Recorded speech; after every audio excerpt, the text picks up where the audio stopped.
প্রত্যেককে জয় যিশু প্রভুর শান্তি আপনাদের সভাপতি হোক। অনেকের একটা প্রশ্ন যে পৃথিবীতে শয়তান যখন এত অশান্তি সৃষ্টি করছে, মানুষকে পাপের দিকে নিয়ে গেছে এবং এত ধ্বংসলীলা সাধন করেছে আর করবেও, তাহলে ঈশ্বর সব জেনে শুনে শয়তানকে কেন সৃষ্টি করলেন? এর উত্তর খুব সিম্পল। প্রথমত, ঈশ্বর শয়তানকে সৃষ্টি করেনি। আপনি যদি যিশায়া 14 অধ্যায় জিএসকেল 27-28 পড়ে দেখেন, ঈশ্বর স্বর্গদূত তৈরি করেছিলেন এবং যাকে স্বাধীনতা দিয়েছিলেন। যেমন তিনি মানুষকে তৈরি করেছেন, তার মধ্যে স্বাধীনতা দিয়েছেন।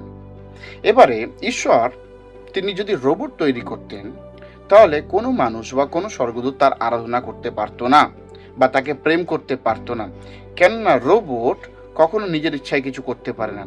কিন্তু ঈশ্বর তিনি যেভাবে স্বাধীন, তিনি আমাদেরকেও স্বাধীনতা দিয়েছেন যেন আমরা চুজ করতে পারি। এবার প্রশ্ন, তাহলে ঈশ্বর কি জানতেন না যে লুসিফার শয়তান হবে? অবশ্যই তিনি জানতেন, কেননা আমরা ঈশ্বরকে বলি সর্বজ্ঞানী, অর্থাৎ তিনি পাস্ট, প্রেজেন্ট, ফিউচার তিনি জানেন, সব কিছু তার কন্ট্রোলের মধ্যে আছে। তাহলে অনেকে প্রশ্ন করে, যখন তিনি জানতেন তাহলে তিনি শয়তানকে কেন সৃষ্টি করলেন? ভাই, এখানে উত্তরটা তোমার প্রশ্নের মধ্যেই। ঈশ্বর যদি কোনো কিছু জানেন যে যেটা ঘটবে, ভাবুন আমি আইডিয়া করতে পারি এটা ঘটতেও পারে, নাও ঘটতে পারে, কনফিডেন্স সহকারে বলতে পারে ঘটতে পারে, হয়তো মেবি ঘটে গেল। কিন্তু ঈশ্বর তিনি সর্বজ্ঞানী, তিনি যেটা জানেন সেটা হবেই, সেটা কখনো পরিবর্তন হবে না।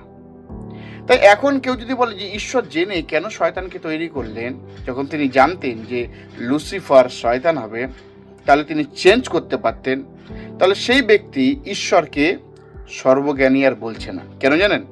তার মানে ঈশ্বর জানাটা ভুল ছিল, যে ঈশ্বর মানুষের মতন, যে এ একদিন খুন করবে, তাহলে আমি একে এখন মেরে ফেলে দিই। কিন্তু ঈশ্বর তিনি যেটা জানেন, তিনি সময়ের বাইরে আছেন, আর যখন তিনি যেটা জানেন সেটাই হবে।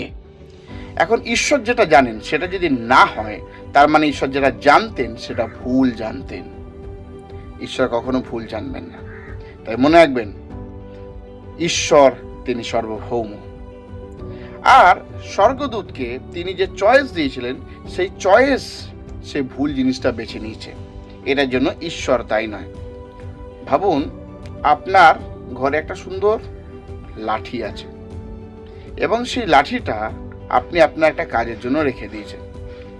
এবারে সেই লাঠিটা দিয়ে কেউ কাউকে মাথা ফাটিয়ে কাউকে খুন করলো, সেই জন্য কিন্তু আপনি দায়ী নয়। লাঠিটা তৈরি হয়নি মাথা ফাটানোর জন্য, লাঠিটা তৈরি ছিল অন্য কাজের জন্য। তাই মানুষ বা শয়তান স্বইচ্ছায় পাপ করেছে, ঈশ্বর দায়ী নয়।